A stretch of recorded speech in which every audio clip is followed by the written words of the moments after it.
Yang pertama yaitu sensor MAP. Fungsi sensor MAP yang utama adalah mengukur besarnya tekanan udara di dalam intake manifold sistem pembakaran mobil.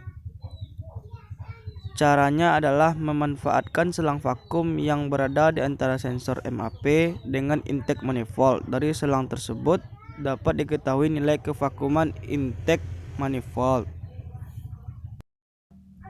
Yang kedua yaitu sensor IAT, intake air temperature. IAT adalah sebuah sensor yang terpasang di dalam mobil dan memiliki tugas untuk mendeteksi suhu udara yang masuk ke dalam mesin mobil. Tepatnya, intake air temperature akan mendeteksi apakah adanya perubahan suhu udara pada bagian throttle body atau sistem intake mobil. Yang ketiga yaitu sensor ECT. Sensor ECT fungsinya adalah untuk mendeteksi atau mengukur suhu dari air pendingin sekaligus memberikan sinyal agar menghidupkan kipas ketika mesin sudah mulai panas. Cara kerja dari ECT ini adalah resistensinya akan menurun ketika suhu air pendingin naik dan sebaliknya.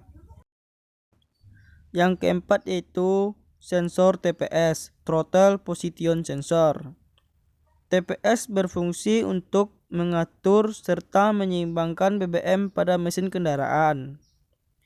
Posisinya sendiri menjadi satu dengan bodi throttle yang terhubung langsung dengan katup gas. Penempatan komponen sensor ini dikarenakan fungsinya adalah untuk memastikan bahwa katup gas memiliki sudut bukaan yang sesuai. Yang kelima yaitu knock sensor. Fungsi knock sensor adalah mendeteksi ketukan atau getaran tidak wajar yang terjadi akibat waktu pembakaran tidak sesuai selama mesin beroperasi. Seringnya waktu pengapian maju lebih awal daripada yang seharusnya sehingga sensor knocking memberikan sinyal waspada. Cara kerja knock sensor yaitu mengandalkan komponen yang bernama piezoelektrik untuk mendeteksi getaran atau knocking pada mesin. Yang keenam yaitu sensor CKP. Fungsi sensor CKP adalah memberikan informasi ke bagian ECU mengenai kecepatan putar mesin serta timing dari pengapian. Sensor CKP bisa mendeteksi putaran mesin dan posisi top piston supaya koil serta injektor yang ada di dalam sistem mesin bisa bekerja pada waktu tepat. Yang ketujuh, sensor CMP, Camshaft Position Sensor, berfungsi untuk mendeteksi sudut cam. Cara kerjanya yaitu CMP bekerja dengan menerapkan prinsip induksi elektromagnetik. Dua bagian utama yang ada pada sensor tersebut adalah rotor dari logam dengan satu tonjolan dan stator berbahan magnet. Ketika mesin sedang beroperasi, maka poros camshaft berputar dan mengakibatkan rotor juga berputar. Yang kedelapan yaitu oksigen sensor. Oksigen sensor berfungsi melakukan pendeteksian secara rinci terkait jumlah oksigen di dalam gas buang. Dari hasil deteksi tersebut, komponen ini akan mengirimkan sinyal ke bagian unit kontrol mesin atau disebut dengan ECM. Cara kerjanya, sensor akan membandingkan jumlah oksigen sisa pembakaran dengan oksigen dari luar. Hasil perbandingan ini yang harus nantinya diubah jadi arus listrik. Yang kesembilan yaitu koil pengapian. Fungsi dan cara kerja koil pengapian adalah sebagai alat untuk menaikkan tegangan listrik dari 12 volt hingga menjadi 25.000 volt dari hasil induksi elektromagnetik yang dihasilkan dari kedua kumparan primer dan sekunder.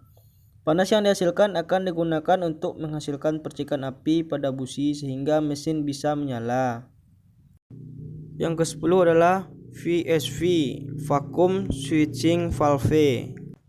Fungsi VSV adalah untuk membuka saluran uap bensin dari tangki melalui charcoal kanister. Uap bensin dari tangki tersebut akan ikut terbakar dalam mesin. Nah, bekerja setelah kondisi mesin sudah panas. Cara kerja VSV adalah ketika suhu sekitar tangki meningkat menyebabkan penguapan bahan bakar dalam tangki. Uap tersebut disalurkan ke tabung evap kanister melalui selang ventilasi. Bahan bakar tersebut disaring dan disimpan di tabung evap sampai dapat ditransfer kembali ke intake manifold untuk digabungkan dengan campuran udara dan bensin untuk proses pembakaran.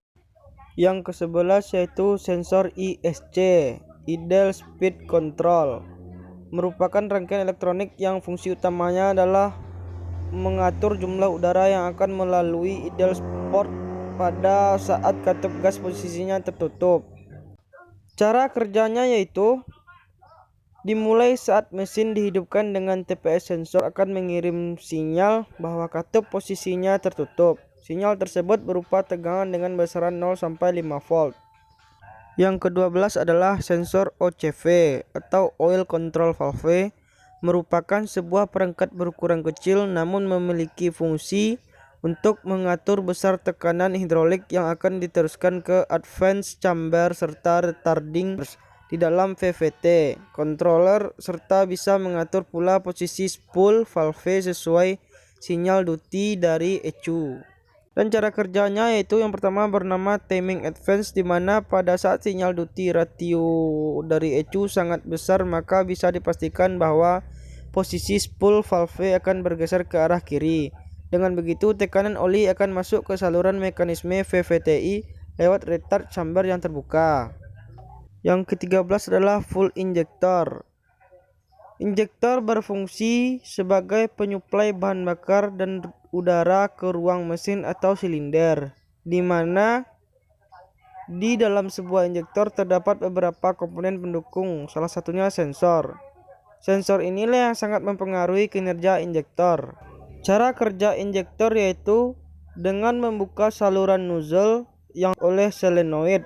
Kemudian bahan bakar akan keluar dengan sendirinya berkat tekanan bahan bakar yang tinggi. Yang ke-14 adalah full pump.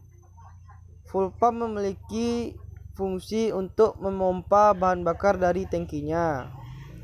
Cara kerjanya yaitu bensin yang ada di dalam tangki bahan bakar akan dipompa untuk dialirkan menuju ruang pembakaran dan diubah menjadi energi yang akan membantu mesin kendaraan untuk menyala. Yang ke-15 adalah VSS, Vehicle Speed Sensor. VSS berfungsi untuk mendeteksi kecepatan mobil. Cara kerjanya adalah dengan menghitung putaran roda mobil. Yang ke-16 yaitu sinyal starter.